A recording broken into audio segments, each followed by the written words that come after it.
ఇష్టం వచ్చినట్టు నాశనారా దుర్మార్గులారా మీరు. నీకేం తెలుసు? సొంత చెల్లెనే బయటికి పంపినావు నువ్వు, తోడపుట్ట చెల్లెని బయటికి పంపినా నువ్వు,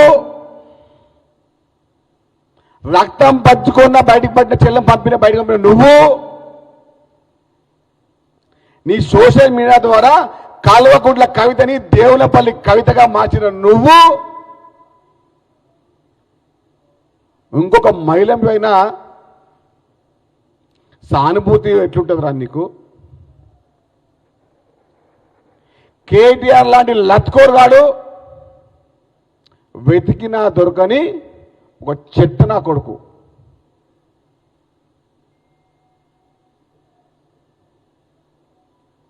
ఒక మహిళ పైన బీజేపీ ప్రభుత్వం ఆ విధంగా ఇబ్బంది పెట్టి రాజకీయంగా వ్యవహారం చేస్తూ ఉంటే కనీసం మద్దతు ఇవ్వకుండా, కనీసం సానుభూతి తెలవకుండా నీ తెలుగు స్క్రైబ్స్ ఛానళ్ళల్లో, నీ పేమెంట్ బ్యాచ్ యూట్యూబ్ ఛానళ్ళల్లో చిల్లర వ్యవహారాలు, చిల్లర రాజకీయాలు.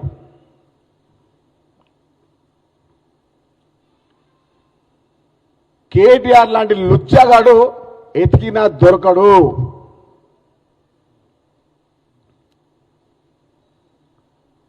ఆ బలాదూర్ బక్వాస్ మాటలు బంద్ చేయండి. బీజేపీ పార్టీ క్రాస్ బిట్ డిఎన్ఏనే ఇక్కడ తెలంగాణ రాష్ట్రంలో బీఆర్ఎస్ పార్టీ.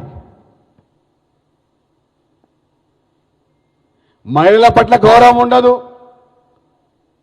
కుటుంబం పట్ల గౌరవం ఉండదు, రాష్ట్ర ప్రజల పట్ల ఇష్టం ఉండదు. ఇలాంటి బీఆర్ఎస్ పార్టీ తెలంగాణ రాష్ట్రంలో ఉన్నా ఒకటే, లేకున్నా ఒకటే. మీనాక్షి నటరాజన్ గారు పార్లమెంట్ సభ్యునిగా ఎన్నికైతే